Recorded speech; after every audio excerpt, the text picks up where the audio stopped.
नमस्कार, आप देख रहे हैं न्यूज इंडिया और मैं हूं आपके साथ अंजनी कुमार सिंह। और अमित शाह हरदोई में है, जन विश्वास रैली को संबोधित कर रहे हैं। सीधे ले चलते हैं उनके कार्यक्रम में। और अवध में 9 मेडिकल कॉलेज बनाए और डिफेंस कॉरिडोर आया, जिससे मेरे यूपी के युवाओं को नौकरी मिलने वाली है। मित्रों, आप मुझे बताइए, 15 साल तक उत्तर प्रदेश ने सपा बसपा सपा ये बुआ बबुआ को राज करने का मौका दिया था या नहीं दिया था? दिया था या नहीं दिया था भाई? 15 साल तक उत्तर प्रदेश में सपा बसपा का शासन रहा या नहीं रहा? विकास हुआ क्या? विकास हुआ क्या? गुंडे भागे थे क्या? गरीबों को अनाज मिलता था क्या? घर में शौचालय पहुंचा था क्या? घर में बिजली पहुंची थी क्या? घर में गैस का सिलेंडर पहुंचा था क्या? हर एक को घर मिलने की योजना बनी थी क्या? ये लोग विकास नहीं कर सकते। ये इत्र वाले जैसे इत्र वाले के घर से 250 करोड़ रुपया मिला ना, ऐसा भ्रष्टाचार कर सकते हैं। अगर उत्तर प्रदेश जो 5 साल में योगी आदित्यनाथ के नेतृत्व में आगे बढ़ा है, ऐसे ही इसको आगे बढ़ाना है तो फिर एक बार मोदी जी पर भरोसा कर कमल के निशान पर बटन दबाना पड़ेगा। मुझे बताओ भाई, 300 पार ले जाओगे क्या? सुनाई नहीं पड़ता है। भाजपा को 300 पार ले जाएंगे? पीछे तक सभी बोले ले जाएंगे। कमल के निशान पर बटन दबाओगे? भाजपा की पूर्ण बहुमत की सरकार बनाओगे? योगी आदित्यनाथ के हाथ मजबूत करोगे? नरेंद्र मोदी जी के हाथ मजबूत करोगे? तो एक संकल्प कर दीजिए। गत चुनाव में 1 सीट हरदोई जिले की छूट गई थी। आज नितिन खड़े हो जाओ। नितिन भी हमारे साथ आ गया है। हरदोई जिले की 7 सीटें कमल खिलाना है। खिलाओगे क्या? खिलाओगे? तो मेरे साथ दोनों हाथ उठाइए दोनों हाथ अंत तक। विजय के विश्वास की मुट्ठी बींचे और प्रभु श्री राम का जयकारा लगाना है। मेरे साथ बोलिए, जय श्री राम, जय जय श्री राम, जय श्री राम। भारत माता की, भारत माता की। वंदे वंदे वंदे। बहुत बहुत तो मिशन यूपी पर है अमित शाह, और इस दौरान हरदोई में उन्होंने सपा बसपा और खासकर अखिलेश यादव पर जोरदार हमला बोला और सवाल किया कि कार सेवकों पर किसने गोलियां चलवाई थी। यूपी से बाहुबलियों का पलायन हो गया है और 250 करोड़ जो बरामद हुआ वो किसका है। और एक बार फिर से उन्होंने कहा, अब की बार यूपी में 300 के पार सीट मिलेगी और ताबड़तोड़ रैलियां कर रहे हैं। और आज तो तमाम जो बीजेपी के दिग्गज हैं वो मैदान में उतर गए हैं। और इस दौरान अमित शाह ने हरदोई में सभा को संबोधित किया और सपा बसपा कांग्रेस पर जोरदार हमला बोला है। और उन्होंने कहा कि 15 साल तक यूपी में बुआ बबुआ की सरकार थी। एक बार फिर से अब मोदी और योगी पर भरोसा करिए। एक बार फिर से योगी को सत्ता मिलाना है। इस बार 300 के पार का मंत्र दिया अपने कार्यकर्ताओं को। और हरदोई में उन्होंने समाजवादी पार्टी पर हमला किया। अखिलेश यादव ने थोड़ी देर पहले पूछा था कि इत्र कारोबारी से 177 करोड़ रुपया जो प्राप्त हुआ वो किसका है। अभी अमित शाह ने उस पर पलटवार करते हुए पूछा कि ये 250 करोड़ किसका है।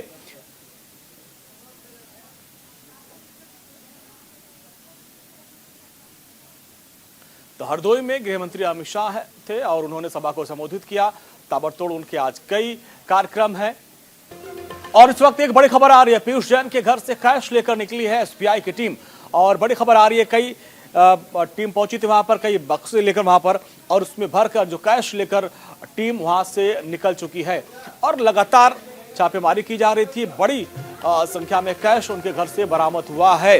कन्नौज में एसबीआई की टीम पहुंची पीयूष जैन के घर से। अब आप देखिए जो नोटों के बड़े जो बक्से हैं उनको लेकर एसबीआई की टीम वहां से रवाना हो रही है और वहां पर भी करीब 100 करोड़ से ज्यादा कैश बरामद हुआ है। कानपुर में 177 करोड़, कुल मिला के करीब 250 करोड़ कैश बरामद हुआ है। और ये तस्वीरें आप देखिए कन्नौज की है। कन्नौज में एसबीआई की टीम पहुंची थी और जो कैश है उनको लेकर वहां से एसबीआई की टीम निकली है। कन्नौज और कानपुर में छापेमारी के दौरान करीब 250 करोड़ से अधिक का कैश बरामद हुआ है। ये तस्वीरें आप देखिए, करोड़ों का कैश। घर में सुरंग थी, उसके अंदर तमाम जो है काला धन पाया गया। बोरे भर भर के सोने पाए गए तहखाने के अंदर, बोरे के अंदर सोने और चंदन का तेल अंदर तहखाने में पाया गया। और आप देखिए बेडरूम से तहखाने का रास्ता था और इस तहखाने में खजाना था। ये कुबेर का काला साम्राज्य आप देखिए। और बड़ी खबर यह है कि पीयूष के बेडरूम में बेसमेंट में यानी जो तहखाना वहां जाने का रास्ता था और इत्र कारोबारी पीयूष जैन पर सनसनीखेज ये खुलासा हुआ है। पीयूष जैन के घर में तहखाने और सुरंग बरामद हुआ मिले हैं। चंदन के तेल से भरे ड्रम के तहखाने मिले हैं। आप सोचिए, उसके बेडरूम से ही तहखाने में जाने का रास्ता था। मुख्यमंत्री उत्तर प्रदेश के जो कह रहे हैं कि कानपुर में जो पैसा निकला है वो कहीं न कहीं समाजवादियों से या इत्र बनाने वाले कारोबारी से रिश्ता जुड़ता है, इससे बड़ा झूठ मुख्यमंत्री कोई बोल नहीं सकते जो मुख्यमंत्री बोल रहे हैं। आखिरकार जिम्मेदारी किसकी थी? ये जो पैसा निकला है क्या हवाई जहाज से आया होगा तो भारत सरकार है, ट्रेन से आया होगा तो इनकी सरकार है, सड़क के माध्यम से आया होगा तो इनकी सरकार है, अगर पानी के जहाज से आया होगा तो इनकी सरकार है। आखिर जिम्मेदार कौन है? और फिर कम से कम ये साबित करता है, आज लोगों की आंख खुल जानी चाहिए कि नोटबंदी इनकी योजना जो फैसला लिया था वो योजना इनकी फेल हुई है। तो अखिलेश यादव योगी सरकार पर हमलावर है। वो कह रहे हैं कि आखिर ये इतना कैश आया कहां से और सरकार किसकी थी, एजेंसियां क्या कह रही हैं। वहीं पर जो बीजेपी के नेता वो हमलावर हैं कि इत्र कारोबारी का संबंध समाजवादी पार्टी से जोड़ा जा रहा है, लेकिन समाजवादी पार्टी के मुखिया बीजेपी पर हमलावर हैं। आज अमित शाह ने अखिलेश यादव पर हमला किया, बोला ये 250 करोड़ कहां से आए हैं और पुरानी सरकारों में ऐसे भ्रष्टाचार होते थे। तो अब जिस तरीके से ये कैश का कारोबार सामने आया है उसको लेकर सियासत भी गर्म हो गई है और बीजेपी के लोग लगातार ये साबित करने की कोशिश में लगे हुए हैं कि जो समाजवादी इत्र है कहीं न कहीं उसके तार इस इत्र कारोबारी से जोड़े जा रहे हैं। इसको लेकर वो समाजवादी पार्टी और अखिलेश यादव पर हमलावर हैं और जिस तरीके से समाजवादी पार्टी के लोग अब डिफेंस कर रहे हैं उसको लेकर भी बीजेपी के नेता यहाँ तक कि मुख्यमंत्री भी हमलावर हैं कि आखिर जब पीयूष जैन पे छापेमारी हो रही है, कारोबारी के घर पे छापेमारी हो रही है, तो दर्द समाजवादी पार्टी को क्यों हो रहा है। इस पर अखिलेश यादव ने पलटवार किया और उन्होंने सवाल दाग दिया कि आखिर इतने कैश आए कहां से और सुरक्षा एजेंसियां क्या कर रही थी। नोटबंदी को लेकर भी उन्होंने सवाल कर दिया, जब नोटबंदी की गई थी तो इतनी भारी मात्रा में कैश कहां से आया। और इधर बीजेपी की तरफ से ये लगातार हमलावर रुख अपनाया जा रहा है कि कहीं न कहीं इस इत्र कारोबारी के जो तार है वो समाजवादी इत्र से जुड़ रहे हैं। तो ये अब चुनाव के दौर में ये मामला काफी बड़ा बनेगा और इस मामले पे सियासत जमकर शुरू हो गई है। अखिलेश यादव के बाद अब अमित शाह ने अखिलेश यादव पर पलटवार किया। अमित शाह ने पूछा कि भाई 250 करोड़ किसका है, ये गरीबों का पैसा था, आखिर कहां से आया है। इस पूरे मामले में अब जांच की जा रही है। तो इत्र कारोबारी पीयूष जैन पर एक सनसनीखेज खुलासा हुआ है कि उसके बेडरूम से एक तहखाना था और वहां जाने का पूरा रास्ता था। वहां पर चंदन के बड़े गलन पाए गए हैं। वहां पर करीब 100 कुंटल से अधिक सोने चांदी बरामद हुए हैं। अभी तक जो छापेमारी हुई उसमें करीब 250 करोड़ से ज्यादा का कैश बरामद हुआ है। कानपुर में करीब 177 करोड़ रुपया मिला था। अब देखिए कन्नौज में भी जो छापेमारी हुई है वहां पर अथाह पैसा मिला है। मशीनें कम पड़ गई इस कैश को गिनने के लिए। 4 ट्रक, अब आप सोचिए 4 ट्रक नोट बक्सों में भर के लाए गए इतना था पैसा। सवाल ये भी उठता है कि भाई नोटबंदी के बाद इतने नोट आए कैसे, और इसमें जीएसटी इंटेलिजेंस की टीम भी पहुंची थी, इनकम टैक्स विभाग की टीम भी लगातार करीब 3-4 दिनों से लगातार छापेमारी की जा रही थी और एक के बाद एक खुलासे हो रहे हैं। अब आप सोचिए कन्नौज में जो ये आवाज था और वहां पे एक दो और जो ठिकाने थे उसके बारे में ज्यादातर लोगों को पता भी नहीं था। कुछ दिन पहले इनकम टैक्स विभाग ने रेड लगाई, भाई अखिलेश को पेट के अंदर बहुत मचलन होगी, क्यों रेड लगा रहे हो? ये राजनीतिक फैसले है, ये राजनीतिक द्वेष के कारण रेड लगी है। और आज उनको जवाब देते नहीं बनता है। ये समाजवादी अत्तर बनाने वाले के वहां से 250 करोड़ रुपया कैश मिली है, 250 करोड़ रुपया। मुझे बताओ 250 करोड़ किसका है? किसका है? ये यूपी की गरीब जनता का लूटा हुआ 250 करोड़ ये अत्तर वाले के घर से निकला है मित्रों, अत्तर वाले के घर से।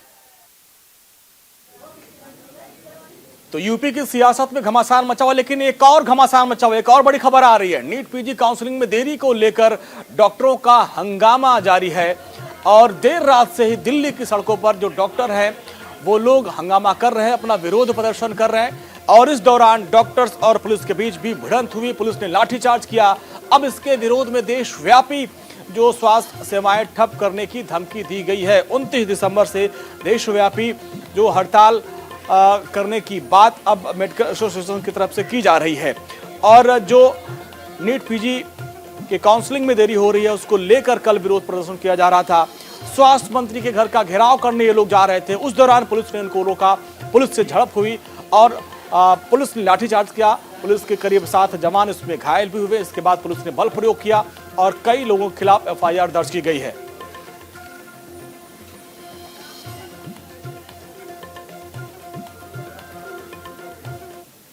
चलिए, आज कानपुर में प्रधानमंत्री नरेंद्र मोदी का कार्यक्रम है, उसके पहले मुख्यमंत्री योगी आदित्यनाथ सभा को संबोधित कर रहे हैं।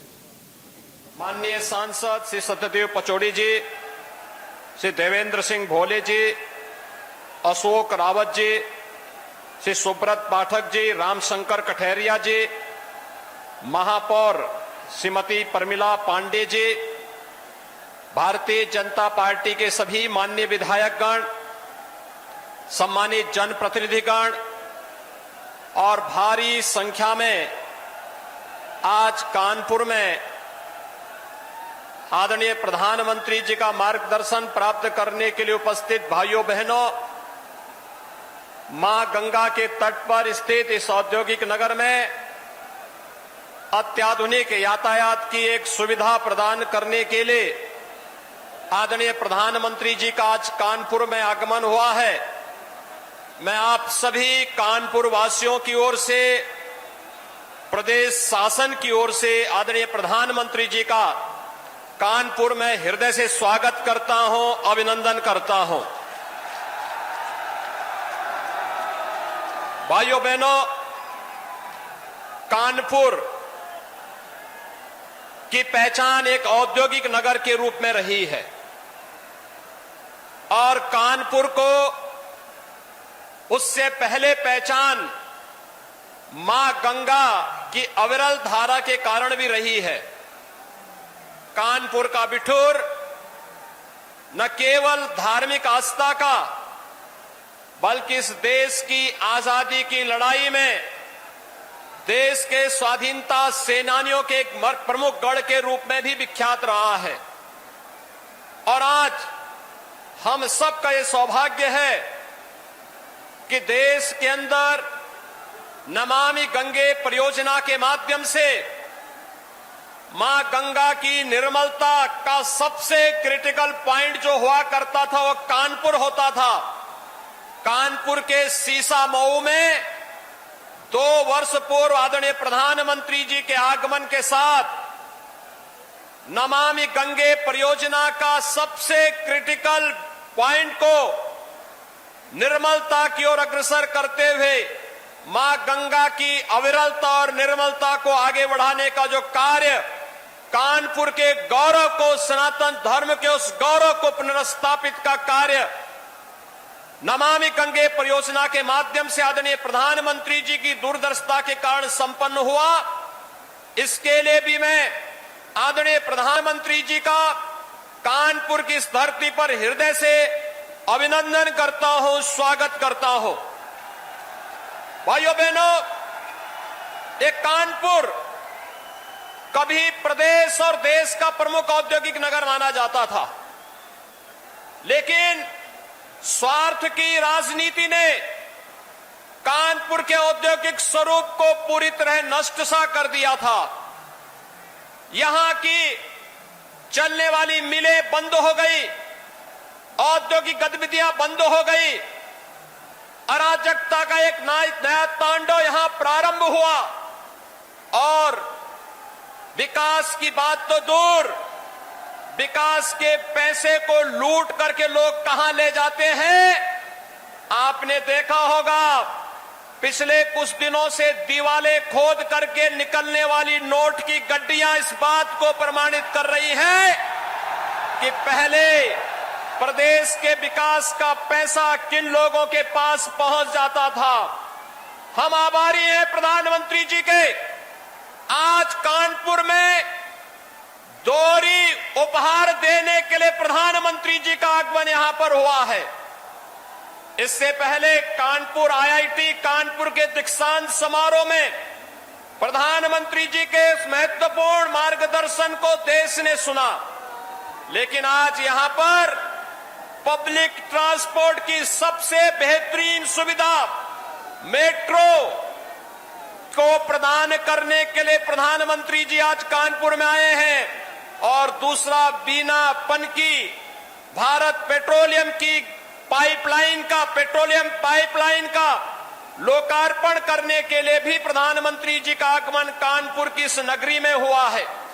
भाइयों बहनों, ये मेट्रो का कार्य याद करिए 12 नवंबर 2019 को हम लोगों ने कानपुर से प्रारंभ किया था और 2 वर्ष 2 महीने में इस कार्य को पूरा होना था, लेकिन 2 वर्ष से 2 दिन पहले ही 10 नवंबर 2021 को कानपुर मेट्रो का कार्य एक प्रकार से फिजिकल कार्य प्रारंभ पूरा हो गया था और उसके बाद भौतिक कार्य के बाद इसकी क्लियरेंस लेने में जो समय लगा, आज उसके साथ ही मेट्रो का शुभारंभ आदरणीय प्रधानमंत्री जी के कर कमलों से कानपुर वासियों को प्राप्त होने जा रहा है। और ये 9 किलोमीटर का ये मेट्रो का कार्य कानपुर के साथ जुड़ने के साथ ही उत्तर प्रदेश देश के अंदर सर्वाधिक मेट्रो संचालित करने वाले राज्य के रूप में आ चुका है। 5 हमारे शहर ऐसे हो चुके हैं जिन पर मेट्रो की सुविधा वहां के वासियों के आवागमन की दृष्टि से जाम मुक्त सड़कें मिल सके, सुविधाजनक आवागमन हो सके, प्रदूषण मुक्त व्यवस्था यातायात के लिए मिल सके, इस तो बस अब से थोड़ी देर बाद प्रधानमंत्री मोदी कानपुर को मेट्रो की सौगात देंगे।